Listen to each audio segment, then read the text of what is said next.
Bonjour, Bonjour à tous. vous allez bien? Alors bonjour, bienvenue à tous.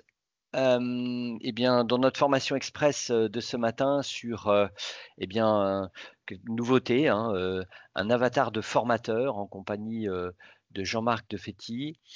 Donc on va vous présenter lors d'une, petite demi-heure, plusieurs démonstrations. Je vous laisse le soin de poser vos questions dans le chat, si vous en avez. Bonjour à toutes et à tous. Je suis Jean-Marc Defetti. Notre métier est de concevoir des mises en situation avec avatar intelligent à destination des équipes commerciales, des assurances, mutuelles et banques. Ce que je vais vous présenter aujourd'hui, ce sont trois démos. Une première démo où l'avatar joue le rôle d'une cliente d'une compagnie d'assurance qui est mécontente parce qu'elle ne s'est pas fait assez indemniser.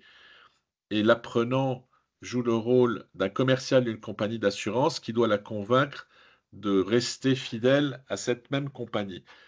Une deuxième démo consiste à avoir un avatar qui joue le rôle d'un prospect qui cherche à obtenir un prêt immobilier auprès d'une banque et qui est accueilli par un conseiller bancaire.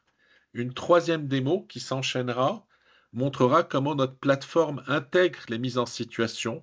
Quand un apprenant s'y connecte, il est tout de suite accueilli par un avatar coach qui lui explique le fonctionnement de la plateforme, qui lui pose des questions sur ses objectifs, ses points forts, ses points améliorés, et lui propose un programme de mise en situation. À l'issue d'une première mise en situation, l'avatar coach débriefera en donnant son feedback et en proposant un nouveau programme de mise en situation. Vous verrez ainsi comment fonctionne le tableau de bord pour l'utilisateur, le tableau de bord pour le management de l'utilisateur et le tableau de bord pour la direction de la formation. J'ai déjà fait une simulation en ligne hier soir, mais j'avais besoin d'en parler avec quelqu'un. On a visité une maison récemment avec ma famille et on envisage de faire une offre assez rapidement. Je voulais voir avec vous si c'était jouable et comment ça pourrait se passer. Quelle est votre situation familiale et professionnelle? J'ai 42 ans, je suis en couple et j'ai deux enfants de 7 et 10 ans. Je travaille en CDI depuis 8 ans en tant que responsable logistique et mon salaire net est de 3 000 € par mois. Mon conjointe est infirmière à temps partiel et gagne 2 000 € par mois. Tout ça contribue à notre projet d'achat d'une maison. Avez-vous besoin d'autres détails concernant notre situation pour mieux évaluer notre demande de prêt? Quel sera votre apport personnel? Nous avons un apport personnel de 40 000 €. Nous envisagerons de financer le reste avec un prêt immobilier. Avec cela, nous souhaitons acheter une maison qui coûte 260 000 €. Pensez-vous que cela sera suffisant pour obtenir le crédit dont nous avons besoin? Quelle mensualité souhaitez-vous obtenir? Nous aimerions viser une mensualité entre 900 et 1 000 € par mois. J'ai déjà effectué une simulation en ligne et cela tournait autour de 1 000 €, mais cela me paraît un peu élevé. Qu'en pensez-vous? Est-ce réalisable dans notre situation? Quel type de documents pouvez-vous nous communiquer? Pour le dossier de prêt, je peux fournir plusieurs documents comme 1. Mes derniers bulletins de salaire, 2. Les justificatifs d'apport personnel comme un relevé bancaire, 3. Un avis d'imposition récent, 4. Des relevés de derniers mois. Est-ce qu'il y a d'autres documents spécifiques que vous avez besoin pour évaluer notre demande? Parfait, Jean-Marc, là, on a bien entendu les 2. Est-ce qu'il serait possible, Jean-Marc, de rejouer la première parce qu'on ne vous entendait pas, donc on n'a pas, vu le jeu de rôle, s'il vous plaît? Oui, on va le faire, un petit moment. Merci beaucoup. Donc je vous rappelle, hein, que, Jean-Marc est en train de vous présenter 3 scénarios. Le premier sur, un dommage d'assurance, le second que vous avez vu sur, un prêt bancaire et après on aura une présentation de l'administration. Donc on va reprendre le premier. Bonjour. Alors pour vous expliquer mon problème, mon véhicule était garé devant chez moi et un chauffard a percuté ma voiture et il a pris la fuite. Ma voiture A, sous le choc, a été projetée contre mon portail qui est maintenant endommagé.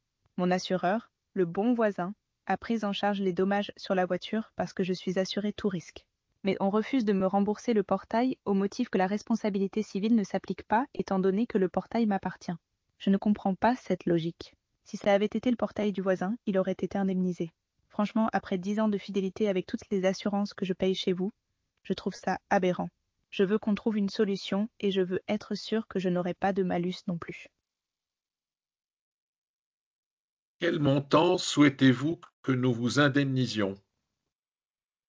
Eh bien, les dommages causés à mon portail s'élèvent à environ 650 €. Je trouve cela raisonnable, surtout au regard de ma situation. Vous devez comprendre que je suis frustrée par ce refus d'indemnisation, surtout après tant d'années de fidélité à votre compagnie. Je souhaite vraiment que nous puissions trouver une solution à cela. Quelles sont les assurances que vous avez chez nous?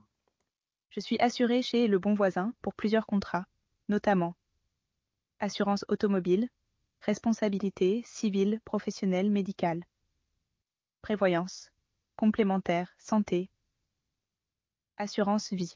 Je paye au total plus de 14 000 € de primes par an.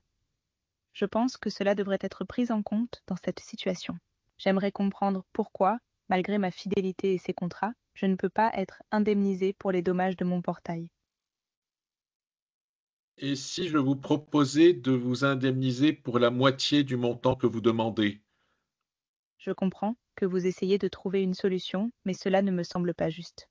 Indemniser seulement une partie, c'était comme reconnaître que j'ai raison sur le fond, mais sans prendre totalement en compte ma fidélité et l'aberration de la situation. Je suis vraiment convaincue que, compte tenu de mon historique avec votre compagnie et du montant des primes que je paye, je mérite une indemnisation complète pour ce dommage de 650 €. Que pouvez-vous faire pour que cela soit possible? Très bien, Jean-Marc, merci pour cette démonstration de Nadine, donc un avatar de formateur, hein. Plutôt, excusez-moi, oui, c'est un avatar d'un client qui en refuse une indemnisation. Alors, on va passer à la troisième démonstration. Bonjour, je m'appelle Oscar. Je suis ici votre coach. Je vais tout d'abord vous montrer comment utiliser cette plateforme. Par la suite, je vous poserai quelques questions afin de connaître vos objectifs, vos points forts et les points à améliorer. Cela me permettra de vous proposer un programme de mise en situation à pratiquer ici. Et me recevoir. Donc, j'ai déjà fait une simulation sur votre site hier soir, mais j'aimerais avoir un vrai avis. On a visité une maison récemment avec ma famille et on envisage de faire une offre assez rapidement. Je voulais voir avec vous si c'était jouable et comment ça pourrait se passer. Je vais maintenant faire un retour sur votre dernière mise en situation. Vous avez parfaitement réagi à temps lors des objections faites. En revanche, vous pourriez convaincre votre plus rapidement. Je vous propose maintenant un nouveau programme de mise en situation en fonction de ce retour.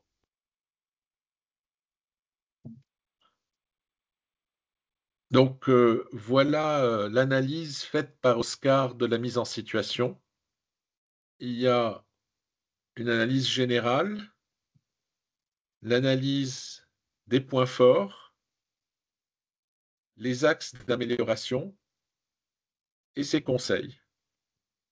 En fonction de cela, on a accès à une cinquantaine de scénarios à pratiquer en fonction de ce qu'Oscar propose. Donc voici tous les scénarios. Et également un tableau de bord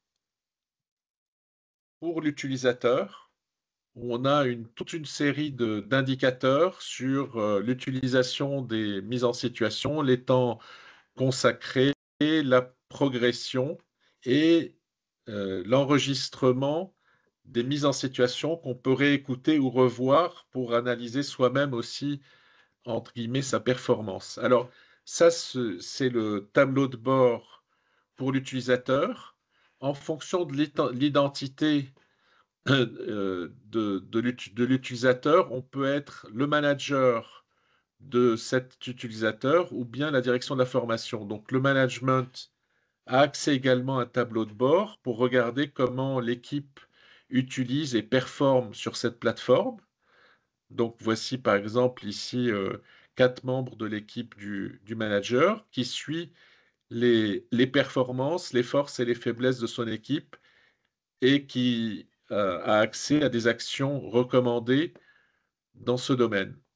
Enfin, si on est membre de la direction de la formation, on a accès à un troisième tableau de bord où on a la possibilité de d'observer le fonctionnement de la plateforme avec tous les utilisateurs qui sont identifiés et pour analyser à la fois l'utilisation et la performance globale en fonction de différents critères déterminés. Voilà. Très bien, merci Jean-Marc pour ces belles démonstrations donc, qui sont intéressantes et vraiment liées à un secteur, hein, donc banque et assurance. Donc n'hésitez pas, hein, si vous souhaitez en savoir plus sur ces outils, on peut vous accompagner avec Jean-Marc dans une démarche après une étude pour monter avec vous tout un ensemble de scénarios sur mesure, hein, sur des problématiques métiers que vous pouvez avoir grâce à l'IA et grâce à au moteur qu'a mis en place Jean-Marc avec un contexte métier assurance ou banque. Je vous adresse oui, n'hésitez pas si vous avez des questions, mettez-les dans le chat, on est là pour y répondre. Alors je vous envoie un petit sondage que vous voudriez bien compléter, s'il vous plaît. Sondage à chaud, hein, pour savoir un petit peu votre ressenti par rapport à cette démonstration. N'hésitez pas, encore une fois, nous sommes là pour répondre à vos questions, que ce soit technique ou pédagogique. On a essayé de vous montrer, hein, l'ensemble du champ des possibles, hein, avec des cas concrets. Et puis aussi la plateforme de suivi, parce qu'on sait très bien que c'est important pour vous de pouvoir savoir quelles sont les formations qui ont été consultées, combien de temps, avec quels résultats. Et là, vous avez une préconisation en plus qui est réalisée par l'IA. Si on n'a pas de questions, je vous adresse également un catalogue sur l'IA, hein, des formations qu'on propose sur l'intelligence artificielle avec une approche métier. Donc il y a l'IA pour les comptables, l'IA pour les juristes, l'IA pour les assistants de direction, etc. Donc n'hésitez pas à vous inscrire. C'est des formats courts, hein, 2 fois 2 heures. Animés là pas par un avatar, mais par un vrai formateur pour le coup. En général, c'est 2 jours consécutifs, un lundi, un mardi, de 9h à 11h par exemple. Voilà, donc je vous l'envoie dans le chat. Il nous reste quelques minutes, donc n'hésitez pas encore une fois à poser vos questions. J'en ai une, est-ce que vous avez déjà vu ce type d'outil, un avatar pour des mises en situation de formation? Votre question s'adresse à moi, Raphaël? Non, aux participants. D'accord. Bon, on n'a pas de questions. Est-ce que vous pourriez nous en dire un petit peu plus sur, Jean-Marc, sur la construction les prérequis pour la construction d'un module comme vous avez pu le créer là, enfin nous montrer? Oui, il faut tout d'abord connaître les objectifs précis de ces mises en situation en interrogeant la banque, l'assurance ou la mutuelle. Donc il faut vraiment déterminer de façon très fine les objectifs pour pouvoir à la fois concevoir les mises en situation qui aident à obtenir ces objectifs et également pour adapter les indicateurs que je vous ai présentés en fonction de la configuration et des objectifs propres de l'assurance, la mutuelle ou la banque. Mmh. Entendu. Très bien. Écoutez, je pense qu'on va s'arrêter là. En tout cas, merci à tous pour votre temps. C'était une démonstration très intéressante, hein. Pour moi, c'est une nouveauté, hein, ces outils, donc d'avatar et générés par l'IA. Donc bravo Jean-Marc pour cette belle prestation. Et n'hésitez pas à revenir vers nous. On vous enverra le replay dans quelques jours pour que vous puissiez le partager avec vous cette vidéo, avec vos collègues et confrères, cette vidéo. Voilà, merci à tous, excellente journée, et puis je vous dis à très bientôt pour d'autres formations express. Au revoir Jean-Marc. Au revoir. Tous.